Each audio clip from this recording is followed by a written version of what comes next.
یہ تصور کر لو کہ خدا قریب ہے. گناہ کے وقت بھی جب گناہ کا ارادہ ہو، شیطان ورگلائے، فوراً سمجھ لینا میں کیسے گناہ کروں، میرا خدا قریب ہے. دوسری بات، ہر وہ کام چھوڑ دو جس کام کے شروع میں بسم اللہ اور آخر میں الحمدللہ پڑھنے کے لیے منع کیا گیا ہو. جو کام آپ نے کرنا ہے، اگر اس کام سے پہلے آپ بسم اللہ نہیں پڑھ سکتے اور اس کام کے بعد میں الحمدللہ نہیں پڑھ سکتے تو وہ کام کرنا چھوڑ دیجئے. وہ کام کرنا چھوڑ دیجئے. آپ کی زندگی گناہوں سے بچ جائے گی. اب میری بہنیں یہ سبق یہاں سے لے کر کے جائیں. آج کی بچیاں بنتی سنورتی ہیں، عورتیں بنتی سنورتی ہیں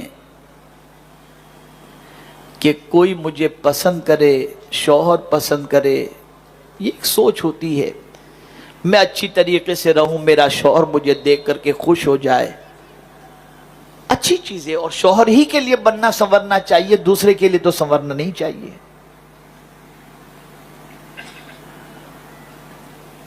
ایک عورت یہ سوچتی ہے کہ میرا شوہر مجھے پسند کرے، یا اگر غیر شادی شدہ لڑکی ہے تو وہ کبھی رشتے کے سلسلے میں بن سنور کر رہتی ہے، اور اس کے لیے حکم بھی ہے کہ گھر میں جب رہے تو اچھی طریقے سے رہے کہ کبھی بھی کوئی مہمان آ جائے تو وہ اتنی گندی نہ ہو کہ دیکھ کر کے اس سے گھن پیدا ہو، بلکہ ہمیشہ جوان لڑکی کو اچھی طریقے سے گھر میں رہنا چاہیے کہ کبھی بھی کوئی آئے تو دیکھ کر کے اس کی آنکھوں کو ٹھنڈک ہو، اور اگر وہ اپنے بچے کا رشتہ کرنا چاہے تو کر سکے.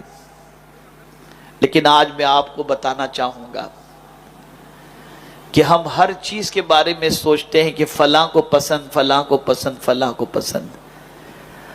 اب آج میں اپنی بچیوں سے اور بہنوں سے کہوں گا کہ ذرا آج میں تمہیں بتاتا ہوں اللہ کن عورتوں سے محبت فرماتا ہے، کیسی عورتوں سے اللہ راضی ہوتا ہے. عورت کس حال میں ہو تو اللہ اس سے راضی ہو جائے.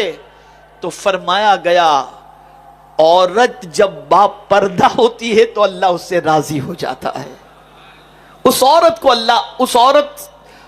وہ عورت اللہ کو بہت زیادہ اچھی لگتی ہے جو عورت با پردہ رہتی ہے. آج اگر ماؤں کی دعائیں بچوں کے حق میں قبول نہیں ہوتی، اس کی وجہ بے پردگی ہے. تاریخ اٹھا کر کے دیکھو کہ جب بارش نہیں ہوتی تھی تو با پردہ خاتون کے دوپٹے کا دھاگا لے کر کوئی اللہ کی بارگاہ میں دعا کرتا تھا تو اس دھاگے کی وجہ سے اللہ بارش کو نازل کر دیا کرتا تھا. تو اگر کوئی عورت یہ چاہتی ہے کہ اللہ راضی ہو جائے تو بے پردگی چھوڑ دو، با پردہ بن جاؤ. لیکن پردہ صرف لباس کا نہیں ہونا چاہیے، ذہن پر بھی گناہوں کے سلسلے میں، قلب کے اندر بھی برائیوں کے جذبات کے سلسلے میں پردہ ڈال دو. خیالات بھی پاکیزہ کرو، دل کے اندر اللہ عز و جل اور اس کے رسول صلی اللہ علیہ وسلم کی محبت بھی پیدا کرو، اور گناہوں سے اپنے رشتے کو توڑو. دوسری چیز جو اگر عورت اختیار کر لے تو اللہ اس سے راضی ہو جاتا ہے، وہ کیا چیزیں جانتے ہیں؟ وہ شادی شدہ عورت جو اپنے شوہر کی غیر موجودگی میں اس کے مال اور اس کی عزت کی حفاظت کرتی ہو، کوئی اسے کچھ بھی کہے مولا اسے نیک عورت فرماتا ہے. فَالصَّالِحَاتُ قَانِتَاتٌ حَافِظَاتٌ لِلْغَيْبِ بِمَا حَفِظَ اللَّهُ. اور ایسی عورت کو اللہ عز و جل، ایسی عورت سے اللہ راضی ہوتا ہے. اور اس عورت کا مقام کیا ہے جانتے ہیں؟ وہ ان چیزوں کا خیال بھی کرتی ہے. شوہر کی غیر حاضری کے اندر شوہر کی عزت اور مال کی حفاظت بھی کرتی ہے اور شوہر اس سے راضی بھی ہے، تو نمازی جائے گا جنت کے اندر باب الفلاح سے۔ جتنے بھی دروازے ہیں مختلف عبادتیں کرنے والے ان دروازوں سے جائیں گے، لیکن اگر کوئی عورت نمازی ہے، روزے دار ہے، اللہ کی اطاعت کرتی ہے اور اس حال میں اس دنیا سے گئی کہ اس کا شوہر اس سے راضی ہے، سرکار فرماتے ہیں وہ جنت کے جس دروازے سے چاہے جنت میں داخل ہو جائے۔ تیسری چیز، اس عورت سے اللہ راضی ہوتا ہے جو عورت قرآن کی تلاوت کرتی ہے۔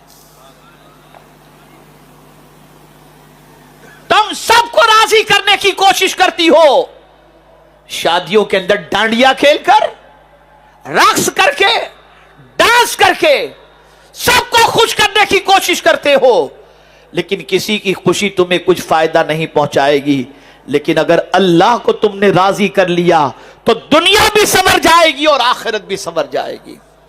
اور جب تم قرآن پڑھو گی نا تو اللہ راضی ہو جائے گا، جب قرآن کی تلاوت کرو گی اللہ راضی ہو جائے گا۔ اور بس ایک آخری بات عرض کر کے میں اپنی گفتگو کو ختم کرتا ہوں، اور وہ آخری بات یہ ہے، جب کسی کے کاندھے پر سر رکھ کر رونے کا دل چاہے،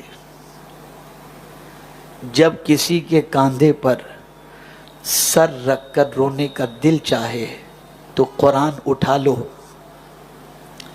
اسے سینے سے لگاؤ اور جی بھر کر کے رو لو۔